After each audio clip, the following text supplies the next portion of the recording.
Hello everyone and welcome to my little corner of the internet. My name's Michael and I'm bitten by a radioactive book.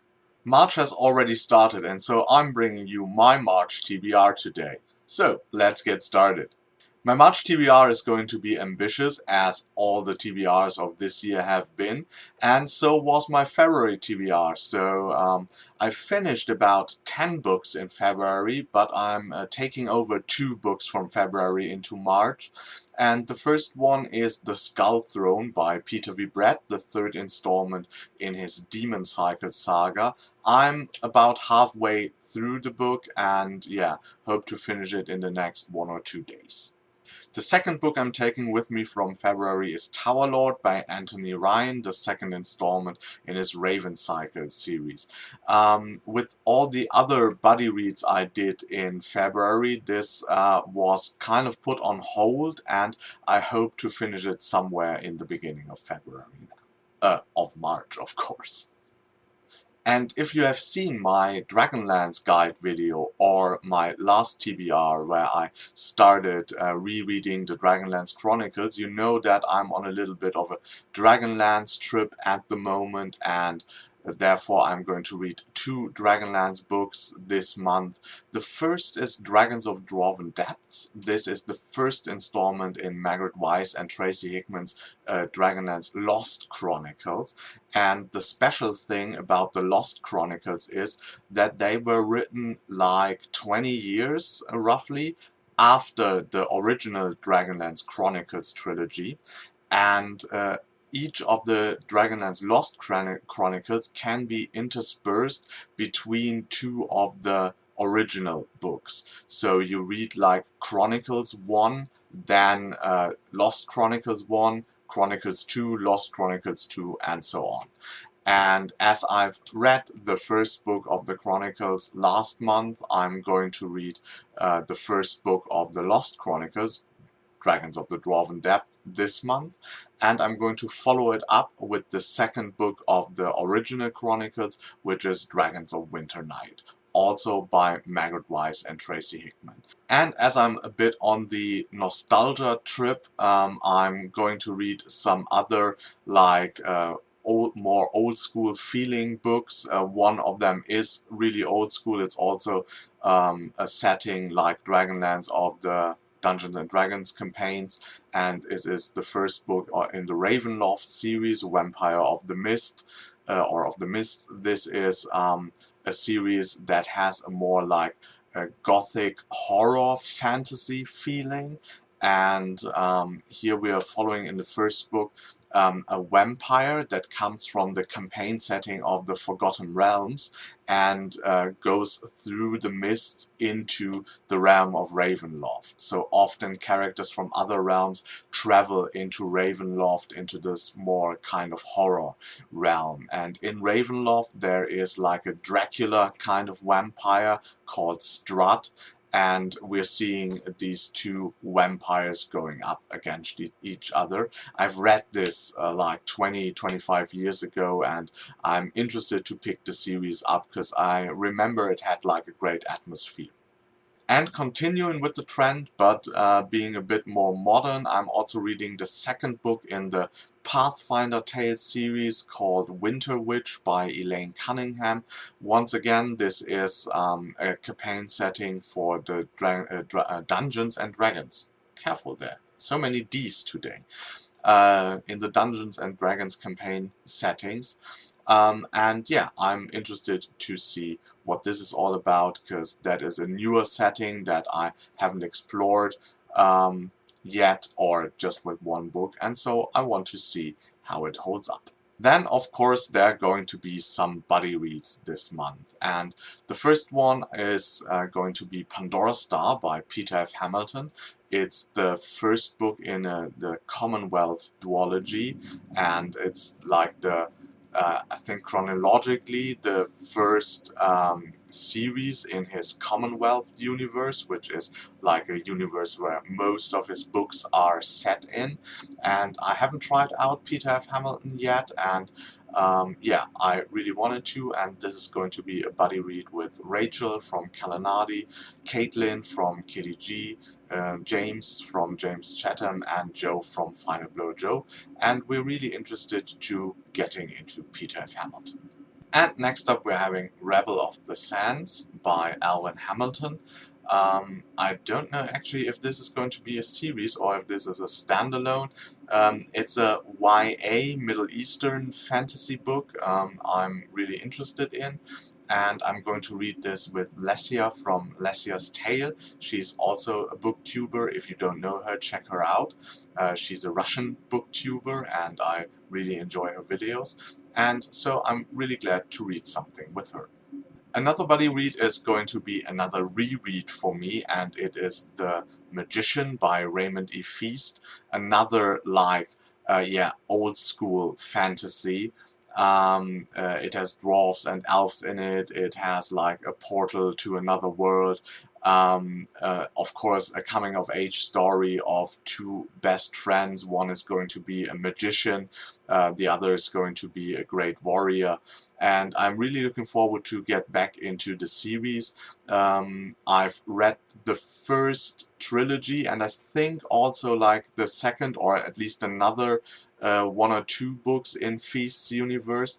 I think he actually finished it up 1 or 2 years ago, and it has 30, 31, 32 books overall. So if I really enjoy myself, I plan to reread at least the first trilogy and then see if I want to read more of the books. Yeah, I'm going to read this with Kelsey from Kelsey Fish.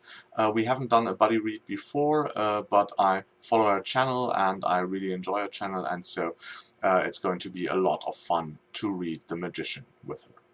And the final buddy read is one of the books I'm starting the month off with, and that is A Dancer's Lament by Ian C. Asselmond. It's the first installment in his Path to Ascendancy trilogy. I think it's going to be a trilogy. It might be a bigger series. And Ian C. Asselmond is, of course, the co-creator and second author writing in the Malazan world that he shares with Stephen Erickson. Both of them invented the world together as part of a role-playing game.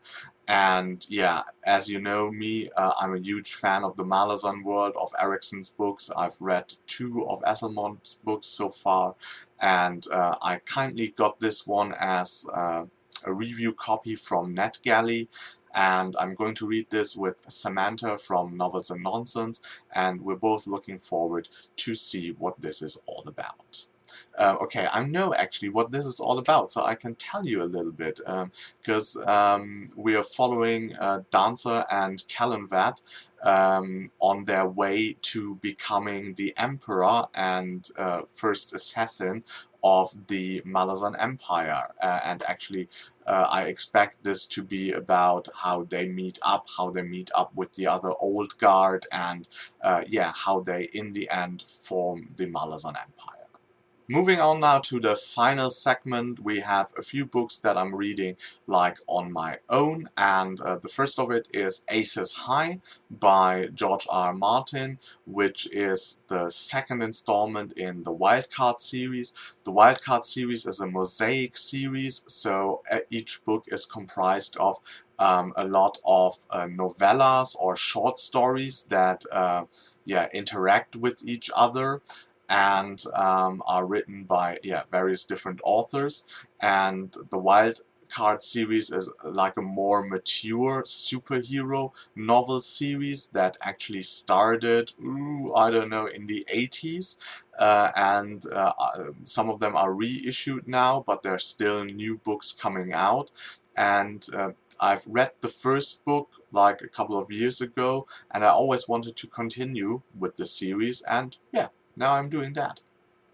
Next up we have The Expedition to the Mountains of the Moon, which is the third installment in Mark Hodder's Burton and Swinburne series. This is a steampunk series that I really enjoy because it has so many great elements. It has a lot of humor, it has over-the-top action, very imaginative developments in the steampunk theories, and it also has a lot of interesting and well-researched discussion about sociology and philosophy as it was seen at the time. And as a student of actually both, I'm having a blast with these themes being explored very well, in my opinion, and it is like a great mix of up of very these serious themes and the very fun and light element of the steampunkish nature. So I'm really looking forward to continue with the series.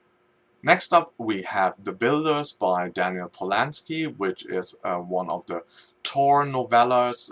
The fantasy site Tor.com releases novellas quite frequently with gorgeous cover art, and so they're featuring a few of their authors, and Daniel Polanski is one of them. And The Builders, I mean, there are rodents with swords on the cover and they're forming like a mercenary company.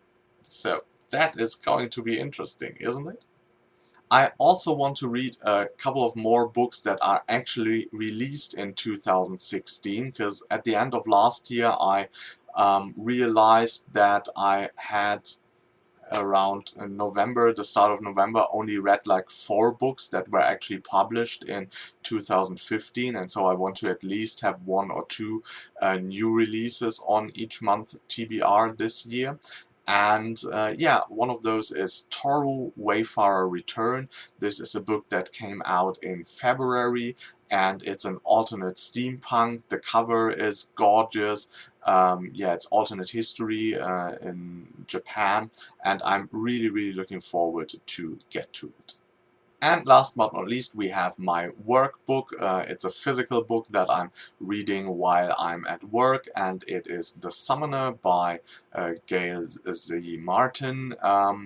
It is like more a typical fantasy. We're following a prince who's disowned. I can't say disowned. His father is actually killed by the prince's brother, and now the prince has to flee with a few trusted companions, and the prince actually is able to see and interact with ghosts that are roaming the land, so that is going to be very interesting.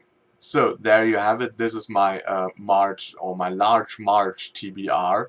15 books overall, 2 I've started, 3 if I'm counting my workbook as well.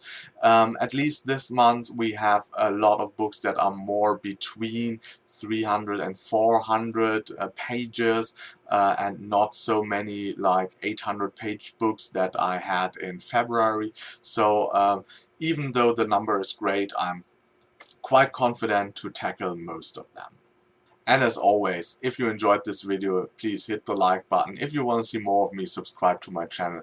And until next time, I hope you get bitten by a really good book too. Bye.